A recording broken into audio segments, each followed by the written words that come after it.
Alright, it's your boy Jalen, back at it. A little short recording, but hopefully I can get all my points across efficiently.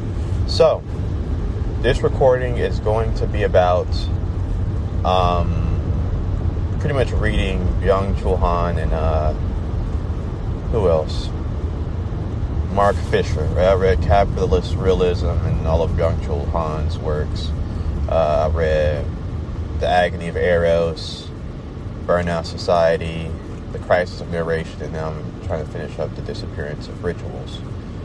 But with reading these guys and stuff, you know, the thing is, you sort of get an idea about the neoliberalistic society that we live under and what's really going on.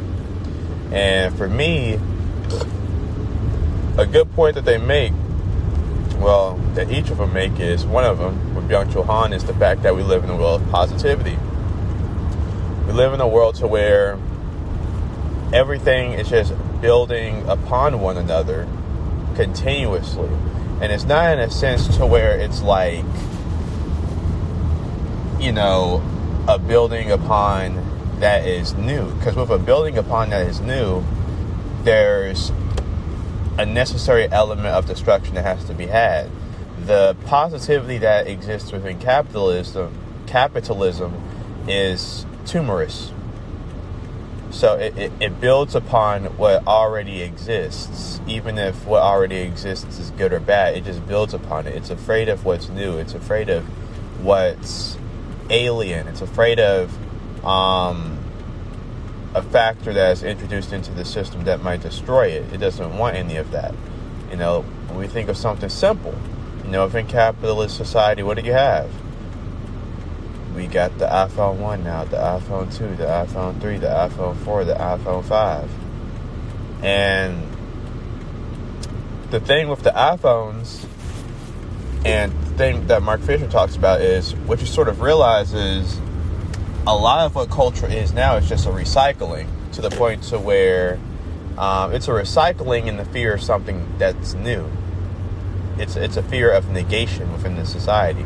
So you have like a clinging on, and you can see that with the iPhones. The more iPhones that come out, the more, you know, you can see that there's a fear of innovation. There's a fear of stepping out into the unknown with iPhone products. They have sort of more or less begun to look the same. They've begun to look more like their competitors as well. You know, they don't want a non-conformity that is expressed within their product. They want a conformity that is seen within the product, because conformity is safe. Conformity maintains that surety of supply and demand. You know, I know that consumers usually buy this, so I'm gonna keep pushing it out. You know, there's not really a push to be innovative and to destroy preconceived notions of what a form is within capitalism, right? So there's this thing where you don't really want to be new within capitalism. And you can sort of just see this with everything. This whole deal of trying to always do things, trying to always build upon things, afraid of negation, afraid of meditation. It's just a continuation of the present over and over and over again. There's not really a future. You can't really see any alternative, because you live in a society where there's not really a preaching of alternatives. Whenever there is a preaching of alternatives, it's always within the frame of the capitalistic society. So if you want to solve global warming, you got to advertise. If you want to do this, then you gotta raise funds and do all of this and do all of that. It's still capitalistic, even though it's, you know, charading as something other than capitalism. Like, even anti-capitalism within a capitalistic society advances the agenda of capitalism. You can't escape it, you know. I mean, like within our society, if we're going back to Byung-Chul Han, you know, it's just a product. It's about what the product does. And when you live in a world where it's about what you do, you know, you can't really manifest mystery. Because with mystery and with the veiling of appearances, what that does is it hides the agency of a thing. And within capitalism, you don't want to hide the agency of a thing. You want that thing to be exposed in its bareness. Something that, you know, Byung-Chul Han calls bare life. You know, where everything is just seen as it is. There's no mystery. There's no mystique. There's no, like, interesting elements to it. There's no mythical element to it. It's just, that's what it is. Versus, you know, he uses Japan in the disappearance of rituals, where you had like the tea ceremony. With the tea ceremony, nobody knows what the fuck is going on with the tea ceremony. But, you know, it's just a ritual in itself. You know, it evokes feelings, and you can interpret it. You know, in a subjective way, because of the fact that you don't know what the fuck is going on. So you can feel what you want to feel. Versus, you know, like with pornography, you know, whenever, you know, we watch porn, we understand what is going on. You know, it's just two people fucking. There's no mystery behind it. You know, it's two people fucking. You're going to get your nut off and then you're going to go on. But there's no mystery. There's no greater than. There's no expanse with the watching of porn. You know, porn is just two people naked. You know, versus with like, I guess you could say, like,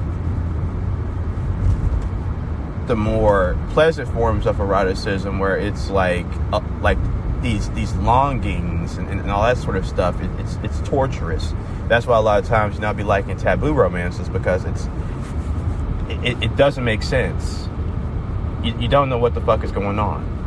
Like, you have no clue what could make a teacher want to date a student. You have no clue what could make these two relatives want to have romance with each other, but it exists, and, you know, its existence posits explanation, but with the sheer otherness of what it is, that explanation could go in a variety of different ways. So there's a creativity to it. There's a creativity in how you could see the thing, you know. And I know that was a little bit, you know, how can I say it? I know that was a little bit hard for the ears to listen to, but hopefully you can get an idea of what I'm talking about here. It's just, there's a lack of destruction. There's a lack of limit experiences in the world that destroy. But there's a whole lot of experiences in the world that either build upon what we're seeing, or they cater to what we're seeing. But they don't cater to what we don't see, or they don't cater to the possibility of what we're seeing not to be seen anymore, right? Mark Fisher talks a lot about jungle. You know, he loves jungle, and the reason why he loves jungle is because, like, when jungle came on the scene, it's like, whatever this music is, we're never going to be able to see it again. You know, this is the way that it is.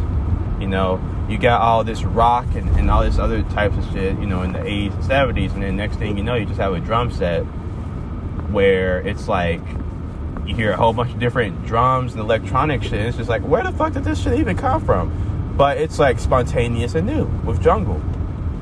And now, you know, I'm in 2020s, and it's like, with electronic music, a lot of it is either, you know, it's either a return Like there's like a revival, like a hard style revival, but it's not a revival with new techniques and new expressions. It's a revival of the same old early 2000s sound, right? Or it's like it's electronic music, but it stays. It doesn't break apart. You know, it adds an element of newness that facilitates that is within the future, but it still has an element of sameness that shows that it's afraid of breaking away and innovating itself. You know, like what's a good example? You know, like with pop music. You know, pop music hasn't really changed all that much.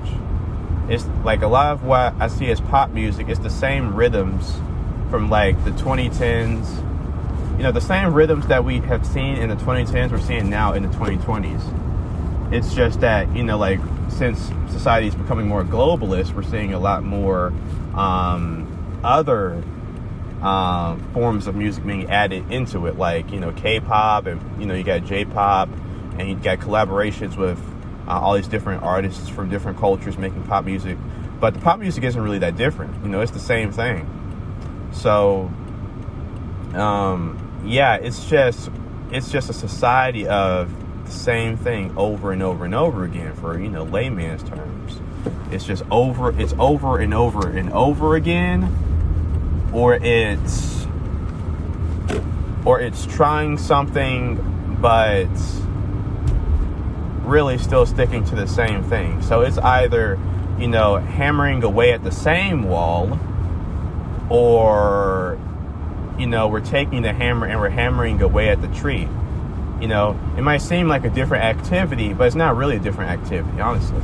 We're doing the same things, just within a different setting, within a different time, place, and within a different, just within a different time and space and location. But it's still the same methodologies and it's still the same activities, right? There's no newness within our society. And, you know, with reading, again, Mark Fisher's Capitalist Realism and a whole lot of different Byung-Chul Han's works, I was able to see that. And it's quite, I ain't gonna lie, it's kind of depressing. like for sure, Mark Fisher's work is depressing because because his book doesn't end with a solution. It just ends with, this is the way that things are, the end. So, yeah. Anyways, this is Jalen signing out. Peace.